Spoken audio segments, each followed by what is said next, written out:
Berita faktual dan terkini dalam DNP Evening News malam ini. Gempa magnitudo 4,3 guncang Tangerang, Banten. Presiden RI Joko Widodo tunjuk Grace Natali dan Juri Ardiantoro sebagai staf khusus kepresidenan.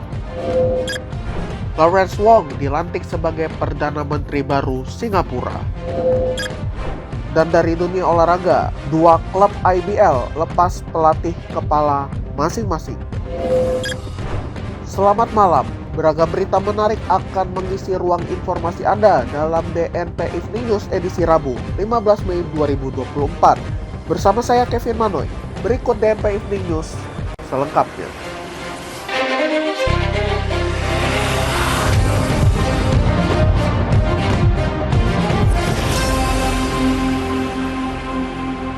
Kami mulai DNP Evening News malam ini dari berita gempa di Tangerang, Banten. Badan Meteorologi, Klimatologi, dan Geofisika atau BMKG melaporkan gempa bumi dengan magnitudo 4,3 mengguncang kota Tangerang, Banten pada Rabu pukul 16.42 waktu Indonesia Barat.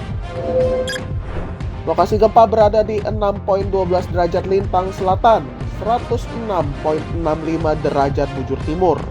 Epicenter gempa berada di laut sekitar 9 km barat laut kota Tangerang dengan kedalaman 248 km. Kendati gempa yang terjadi di laut tersebut, sejumlah warganet mengaku tidak merasakan adanya getaran gempa. Kendati terjadi gempa, sejumlah warganet mengaku tidak merasakan getaran yang terjadi akibat gempa.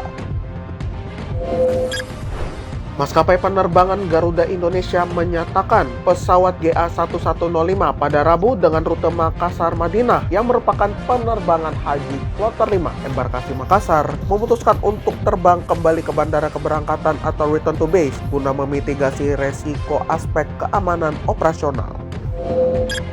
Direktur Utama Garuda Indonesia, Irfan Setiaputra, dalam penjelasannya melalui pesan singkat di Jakarta, mengatakan keputusan return to base diambil oleh pilot in command segera setelah pesawat lepas landas dengan mempertimbangkan kondisi kendala mesin pesawat yang memerlukan pemeriksaan lebih lanjut setelah diketahui adanya percikan api pada salah satu mesin. Irfan mengatakan penerbangan tersebut telah mendarat dengan selamat di Bandara Sultan Hasanuddin Makassar pukul 17.15 waktu setempat. Seluruh penumpang pesawat tiba di bandara dalam keadaan selamat dan baik dan akan kembali diberangkatkan secepatnya mengacu pada kesiapan pesawat pengganti. Sebelumnya, GA1105 yang dioperasikan dengan armada Boeing 747-400 diberangkatkan dari Bandara Sultan Hasanuddin pukul 15.30 waktu setempat dan dijadwalkan tiba di Bandara International Prince Muhammad bin Abdul Aziz Madinah pukul 21.10 waktu setempat. Penerbangan tersebut mengangkut sedikitnya 450 penumpang yang merupakan rombongan calon jamaah haji asal embarkasi Makassar serta 18 awak pesawat. Irfan Setiaputra juga menyampaikan permohonan maaf atas ketidaknyamanan yang terjadi kepada seluruh jemaah haji pada penerbangan tersebut dan juga kepada Kementerian Agama RI selaku penyelenggara haji. 100 sopir angkutan kota atau angkot dari Jakarta Utara menggelar aksi unjuk rasa di depan Balai Kota DKI Jakarta menuntut penjabat atau PJ Gubernur DKI Jakarta Heru Budi Hartono membuka 4 rute mikrotrans. Aksi ini dilatar belakangi janji Dinas Perhubungan yang ingin membuka 4 rute mikrotrans yaitu JAK 111, JAK 114, JAK 116, dan JAK 119 pada 2019. Salah satu pemilik angkot dari Jakarta Utara, Waridin, menyebut pemilik angkot sudah diminta untuk melakukan peremajaan mobil agar sesuai dengan standar angkutan mikrotrans. Para pemilik angkot sudah bersepakat untuk mengikuti SK dan bersedia meremajakan armada mereka. Akan tetapi, yang terjadi malah hingga saat ini 4 rute tersebut tidak beroperasi. Waridin dan rekannya meminta agar penjabat Gubernur DKI Heru Budi Hartono turun tangan mengatasi persoalan ini. Ia mengaku sudah berulang kali melakukan komunikasi dengan pihak Dishub untuk mencari jalan keluar. Waridin juga menjelaskan untuk memodifikasi angkot sesuai standar mikrotrans sudah menghabiskan hingga puluhan juta rupiah. Lalu, karena rute Mikrotrans tidak dibuka-buka, maka sopir angkot lainnya kembali mengoperasikan angkot tanpa sistem Jaklingko. Waridin juga menyebut Dishub DKI malah membuka rute bus Transjakarta 10M dengan rute Pulau Gadung, Tanjung Priok. Aksi ini dilakukan dengan memarkir angkot bernomor 03, 09, 05, dan 07 di Jalan Medan Merdeka Selatan di depan Balai Kota. Mereka juga melakukan orasi di atas mobil komando dan membentangkan spanduk. Sebelumnya, pemerintah Provinsi DKI Jakarta terus melakukan sosialisasi kepada sopir di Jalan Kiparcakung, Jakarta Timur hingga Jakarta Utara terkait pengoperasian bus Transjakarta dengan koridor 10M jurusan Pulau Gadung, Tanjung Priok. Kepala Dinas Perhubungan DKI Jakarta, Syafrin Liputo, menyebutkan pada dasarnya pasar angkot dan Transjakarta berbeda sehingga keberadaan Transjakarta tidak akan berdampak terhadap operasional angkot. Ditambahkan Syafrin, masih ada kesalahpahaman di lapangan terkait pengoperasian Transjakarta tersebut. Sopir angkot di kawasan itu masih belum menerima dengan beroperasinya rute Transjakarta 10M.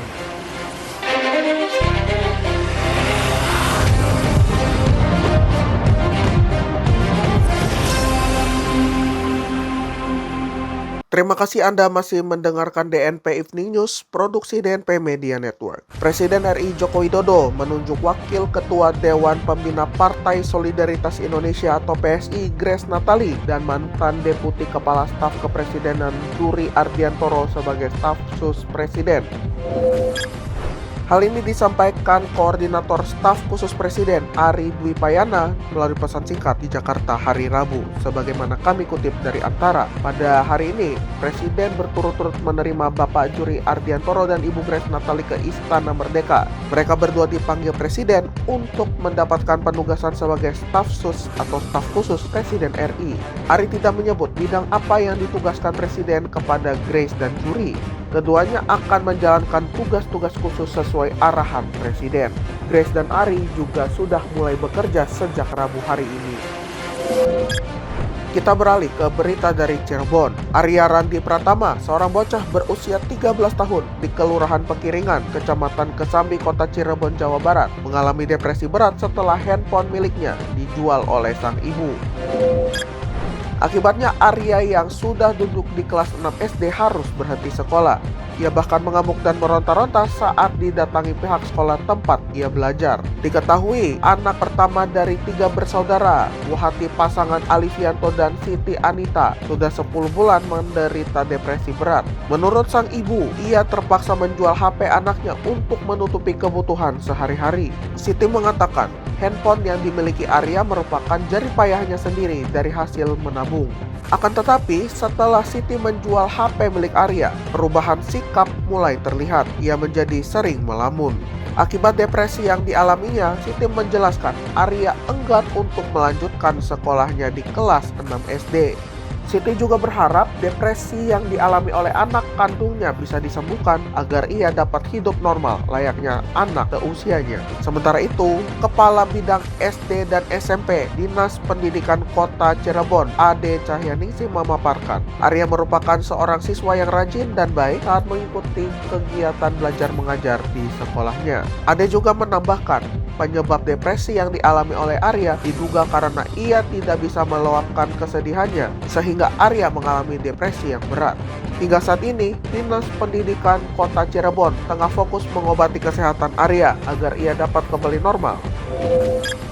Otoritas Korea Selatan masih menyelidiki 2 insinyur Indonesia yang diduga melakukan pencurian data teknologi jet tempur KF-21 Boramae.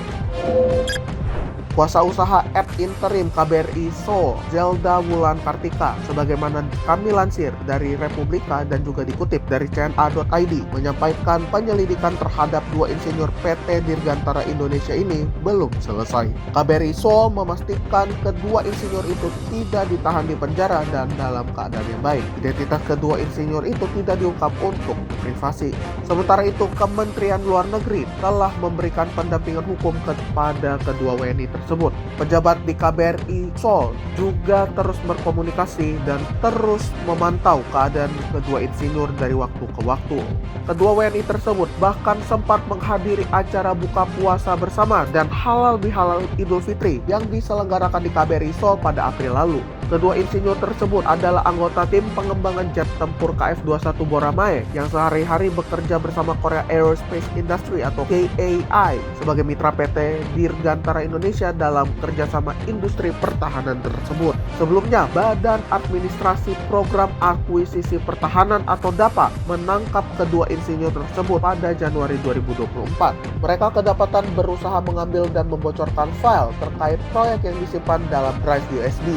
Seorang pejabat DAPA menyampaikan bahwa penyelidikan difokuskan kepada identifikasi dokumen spesifik yang diduga hendak dicuri. Pejabat tersebut menambahkan, USB tersebut berisi dokumen umum, bukan data yang terkait teknologi strategis yang berpotensi melanggar Undang-Undang Rahasia Militer. Sejumlah informasi tertulis dalam bahasa Indonesia ditemukan dalam perangkat USB tersebut. KF-21 Boramae merupakan proyek bersama Indonesia dan Korea Selatan yang bernilai 8 miliar dolar Amerika Serikat atau sekitar 121,35 triliun. Kedua negara ditargetkan akan memproduksi 120 unit jet tempur untuk Korea Selatan dan 48 jet tempur untuk Indonesia. Indonesia juga dijanjikan mendapat transfer teknologi yang akan mendorong industri pertahanan dalam negeri melakukan produksi pesawat KF-21 untuk pasar global. Sesuai kesepakatan awal tahun 2014, Indonesia dibebankan 20% dari total biaya pengembangan pesawat tempur tersebut yang ditargetkan rampung 2026. Namun dalam perkembangannya, Kementerian Pertahanan baru-baru ini meminta penyesuaian pembayaran. Kementerian Pertahanan baru-baru ini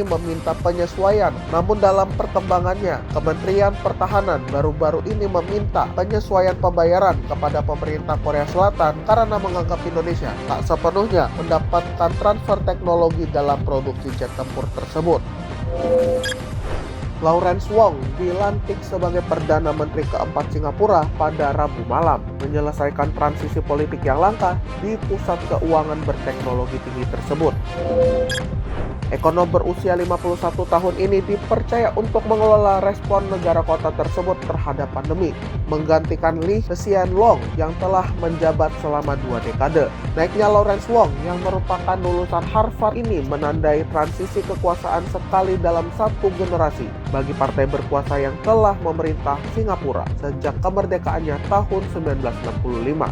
Perdana Menteri baru ini mulai menjabat di tengah meningkatnya kekhawatiran di negara Asia Tenggara akan biaya hidup dan ketegangan geopolitik yang telah menempatkan Singapura yang secara hati-hati menyeimbangkan hubungannya dengan Amerika Serikat dan China dalam posisi yang sulit. Lawrence Wong mengambil alih jabatan Perdana Menteri di tengah periode meningkatnya perpecahan global dan kontestasi kekuatan besar serta melemahnya tatanan internasional. Seperti apa yang dijelaskan Presiden Tharman Shanmugaratnam dalam upacara di halaman Istana Kepresidenan menjelang pelantikan. Wong juga mengatakan pada awal pekan ini bahwa ia akan mempertahankan perannya sebagai Menteri Keuangan, jabatan yang telah ia pegang sejak 2021.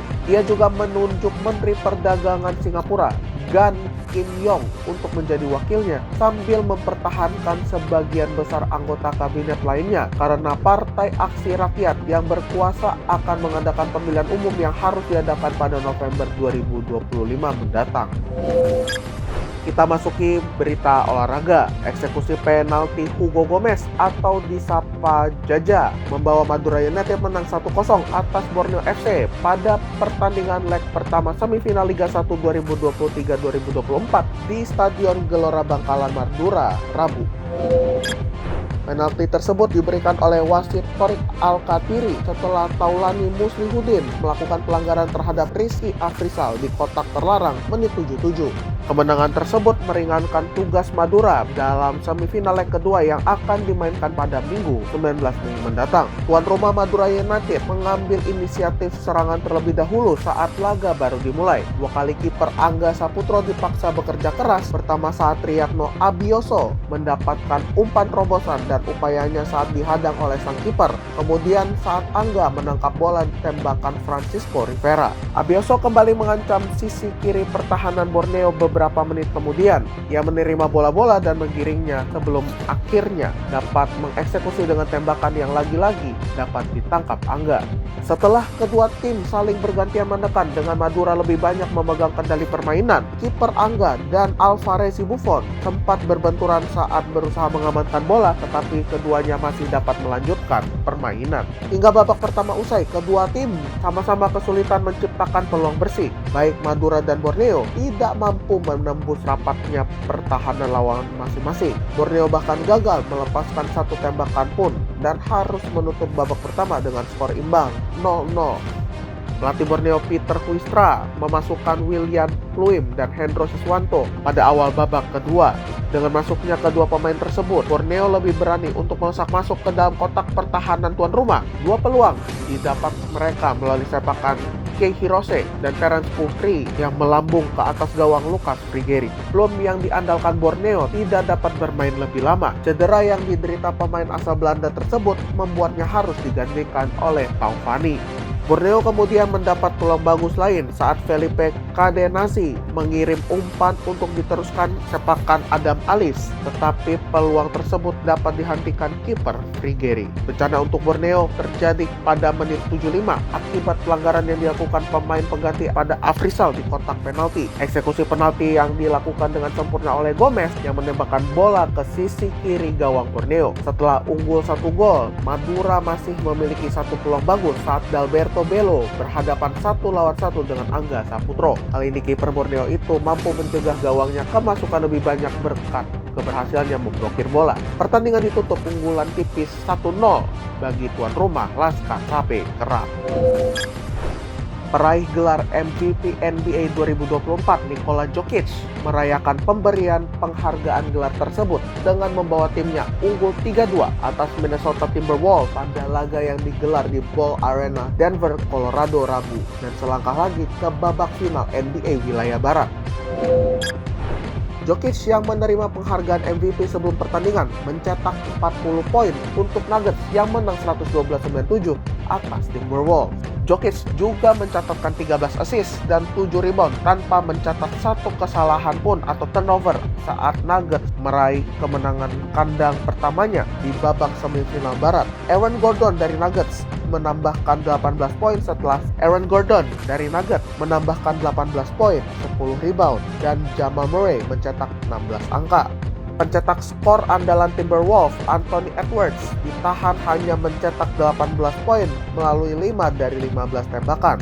Karl Anthony Towns memimpin Wolves dengan 23 poin dan Rudy Gobert mencetak 18 poin. Dengan kekalahan ini, Timberwolves menderita 3 kekalahan beruntun pertama mereka musim ini, setelah sebelumnya Nuggets kalah 2 kali secara beruntun. Wolves mau tak mau harus menghentikan keterpurukan mereka pada laga hari Jumat di Target Center Minneapolis untuk memaksakan laga ke-7 yang akan kembali diadakan di Denver. Jokic yang dianugerahi trofi MVP ketiganya oleh komisaris NBA Adam Silver sebelum pertandingan mencetak 19 poin pada babak pertama saat Denver memimpin 54-4 sebelum turun minum. Ia menambahkan 16 poin pada kuarter ketiga ketika Nuggets memperbesar keunggulan mereka menjadi 14 angka. Dang Nikola Jokic pada sisa waktu 7 menit 12 detik pada kuarter keempat memberi Denver keunggulan 98-80. Tembakan ini merupakan hal yang langka karena Jokic jarang sekali melakukan dang kecuali benar-benar dibutuhkan. Selanjutnya, game ke-6 akan digelar di kandang Timberwolves di Minneapolis pada Jumat 17 Mei mendatang. Dari ajang IBL 2024, dua klub asal Jakarta, Amarta Hang Tua dan Satria Muda Pertamina mengumumkan perpisahan dengan pelatih kepala masing-masing. Dilansir dari akun Instagram Amarta Hang Tua, mereka melepas kepergian pelatih Andika Saputra atau Coach Bedu. Manajemen Amarta Hang Tua menunjuk pelatih kepala ad interim Yohanes Christian. Sementara itu, pelatih asal negeri Matador, Manuel Peña Garces, diumumkan berpisah dengan Satria Muda. Hingga berita ini kami turunkan, Yobel Sondak yang saat ini berposisi sebagai associate coach akan kembali menjadi juru taktik bagi Arki Wisnu dan kawan-kawan. Demikian DNP Evening News edisi hari ini. Tetap dengarkan DNP Evening News setiap Senin hingga Jumat di platform kesayangan Anda dan juga kanal YouTube DNP Media Network. Kritik dan saran dapat Anda layangkan melalui email kami di redaksi online @dnpmedia.my.id. Mewakili kerabat kerja yang bertugas, saya Kevin Man, pamit undur diri. Terima kasih atas perhatian Anda. Selamat malam.